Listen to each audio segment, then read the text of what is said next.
if you're interested in the Victorian era, I want to invite people to come to the Dickens Fair, and they can dress up as a Victorian English person, and we'll show them where they can go to get information on that. That's coming up in November at the Cow Palace, and it's a lot of fun.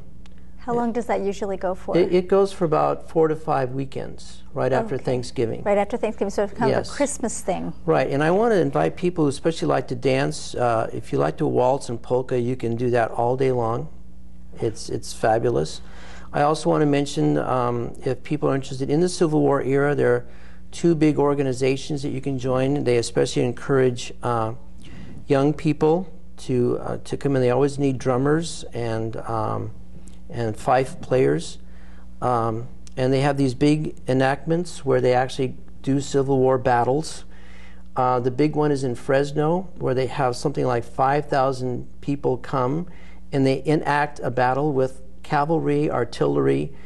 It's one of the biggest events in Fresno ever, and it's quite something to see. If you want to see what it was like to be at a Civil War battle, you should go to Fresno for that. When about is that? That's in October. That's in October. Usually. Okay. Also, if people are interested in, say, era of the early California, say the Gold Rush era, Old Sacramento, it really encourages living history characters to come up. If you want to be a miner, if you want to be a stagecoach robber, if you want to be, because we had Black Bart up there this summer, and the guy who played Black Bart was wonderful, who was a stagecoach robber from San Francisco. We'll also put in on the credits how you can contact the Old Sacramento Historical Society, and they're very willing to take people, give them some training to be an impersonator of that time period. The Renaissance Fair is going on now. Right. We have a Renaissance Fair down at Casa de Fruta, which is on Highway 152 between Gilroy and Los Baños.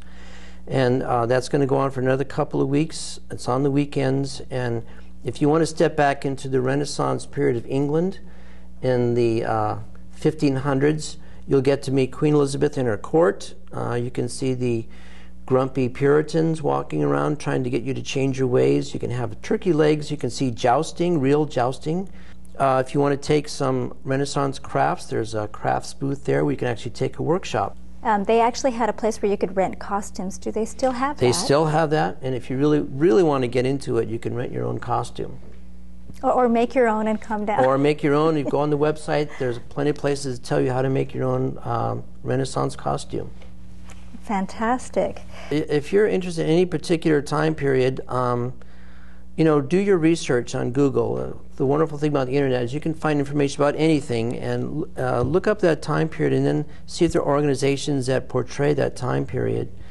I know that, and also I want to encourage people, if they're traveling on the East Coast, to go to Plimoth Plantation. That is the purest form of first-person interpretation. Each of those actors has trained for 6 months to be a real person that lived in history, and once they come out into the village, they stay in character the entire day. And you might ask them modern questions, but they won't be able to answer because they don't know anything about the modern world. And that is a fabulous place to go to for real living history. Where is that? That's in Plymouth, Massachusetts. Massachusetts. Mm-hmm. Plymouth, actually in Plymouth. Mm-hmm. Oh, wonderful. That's fantastic. So some of your characters, I wanted to just ask you a little bit about some of your other characters that you've done in the past.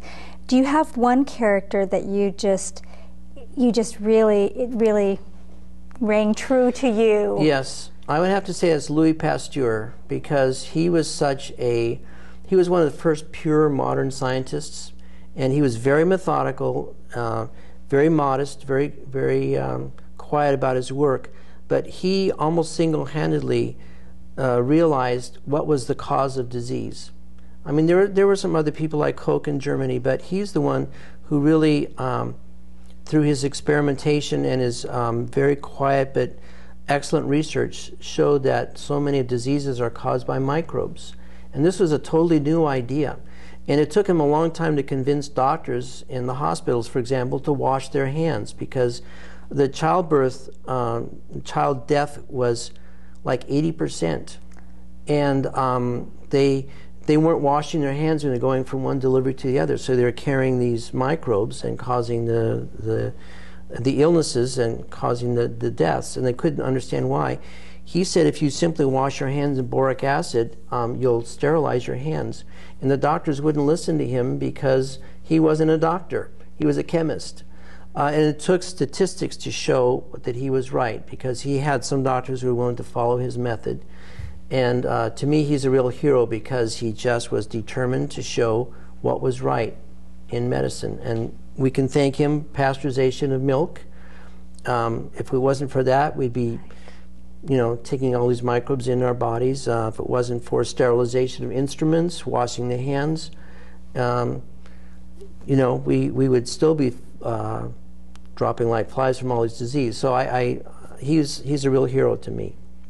So when you're doing these first-person living history characters, you must read about them, and you really just, it helps you learn and you absorb, exactly. And then you share that. Exactly. There are 5 others. really good books on Pasteur, and I've read all of them because I wanted to be, as a tribute to him, I wanted to be authentic as he was authentic in his research. So I wanted to show the kids when I do this performance, I'd actually show slides of the kind of microbes that he was researching, and I wanted to show them that what sort of motivated him was that his daughter died.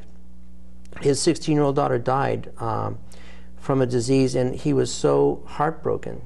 And what he was able to do was he was determined even more than ever that he was going to find the causation of what killed her, and he did. Famous story, he was working on rabies vaccine, and a woman had traveled all the way from Russia.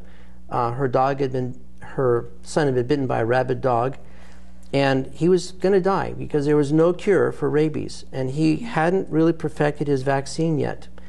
But he had to go with his heart and try to save the boy with an untested vaccine, or had to go with his head saying, if he dies, I'm going to lose my reputation and it's going to set back my research.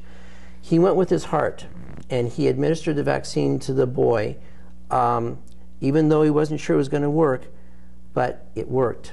And his reputation went all over Europe because this was a dreaded disease. Everybody was in fear of rabies.